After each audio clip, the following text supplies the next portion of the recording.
Muy buenos días.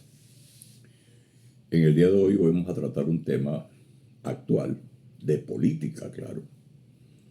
Lo titulé El espejismo del poder, cuando el pasado se disfraza de futuro. En Colombia pareciera que el poder no se jubilara. 3 expresidentes, varios exministros, una exsecuestrada, símbolos de épocas distintas, pero unidos por una misma pulsión, el ansia de seguir dominando el espectro político colombiano con sus opiniones y con sus mandatos. Vuelven ahora al escenario con una cantidad de fórmulas mágicas, de culebreros, digo yo, como si desconocieran o como si creyeran que el pueblo se le olvidó que ellos fueron causantes de la gran cantidad de males que ahora pretenden arreglar.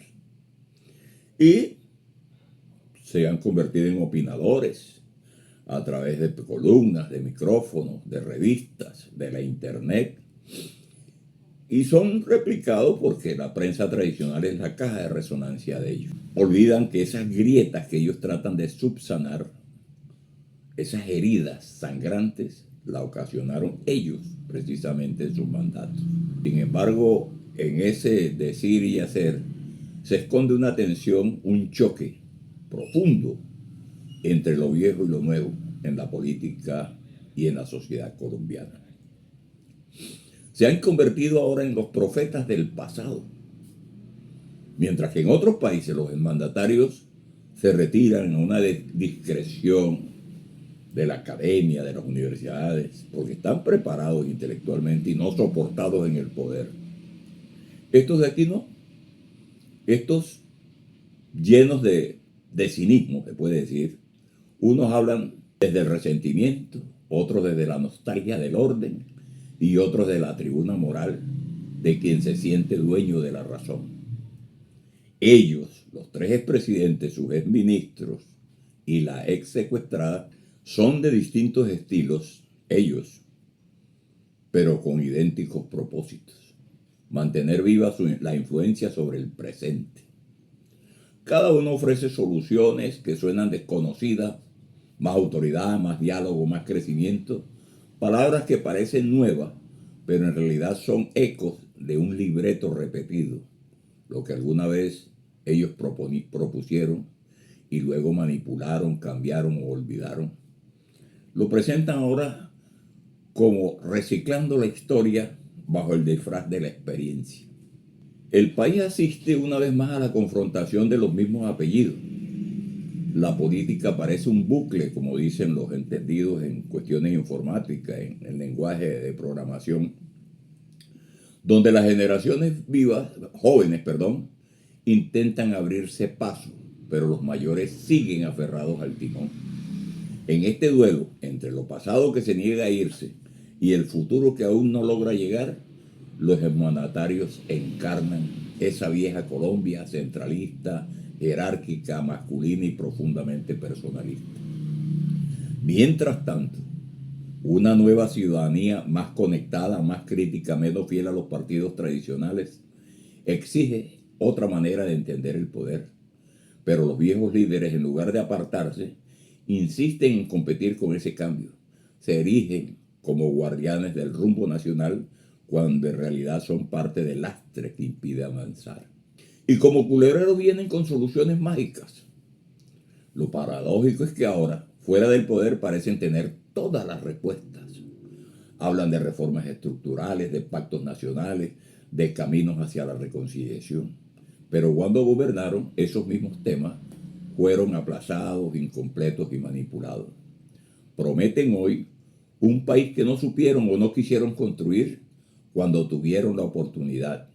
Y así, desde sus cómodos puestos de comentaristas, lanzan diagnósticos sobre los males del presente, sin asumir del todo su cuota de responsabilidad histórica. Pero el país quiere pasar la página. La Colombia de hoy no es la de su gobierno. Es un país más maduro, más conectado, más joven. Las nuevas generaciones no crecieron bajo la sombra y el peso de un caudillo, sino en la era del algoritmo. No siguen consignas partidistas, sino causas. No votan por gratitud, sino por descontento, por rebeldía. Sin embargo, la clase política tradicional y sus expresidentes más visibles aún no lo entienden. Pretenden hablarle al siglo XXI con el lenguaje arcaico del siglo XX. Pero los jóvenes hablan de derechos, de inclusión, de sostenibilidad.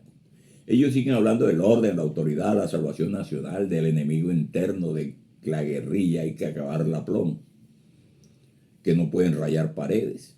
El país está cambiando, pero ellos no. El problema no es que hablen, sino que su voz siga siendo la más escuchada.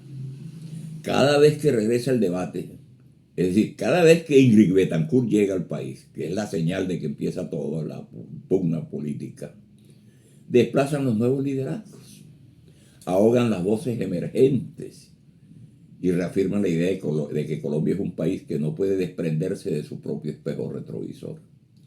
Y algunos jóvenes de derecha, intelectuales y con capacidad de gobierno, pierden el año ahí porque asumen mansamente y de rodillas los dictámenes de quienes son los dueños de los partidos políticos, del liberalismo, del conservatismo y del centro democrático, porque tienen dueños. Pero toda sociedad que aspira a madurar debe aprender a honrar su historia sin quedarse atrapada en ella. El país necesita memoria, sí, pero también renovación. No se trata de borrar a los expresidentes, ni más faltaba, pero impedir que sigan gobernando sobre la sombra de sus nostalgias.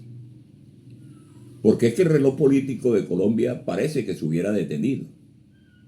Cada vez que intenta avanzar, los mismos rostros vuelven a marcar la hora.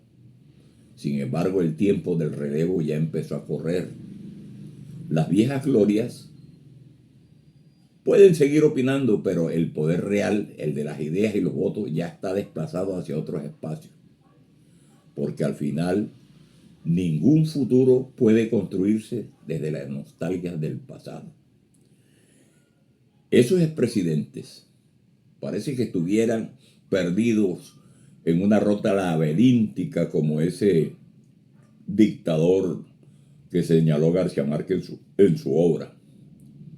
Así están, así estarán, porque la historia y el pueblo de Colombia empieza a castigarlos, empieza a desconocerlos, empieza a abandonarlos y ya no tienen regreso. El pueblo es el que escoge, el pueblo es el que dirige, el pueblo es el que vota. Espero que estas reflexiones políticas sirvan de algo. Por lo menos que las critiquen, que las compartan, que las controviertan. Estamos abiertos al diálogo. Gracias por escucharme. Que Dios los bendiga a ustedes y que Dios me bendiga a mí y a los míos también. Los quiero mucho. Muchas gracias.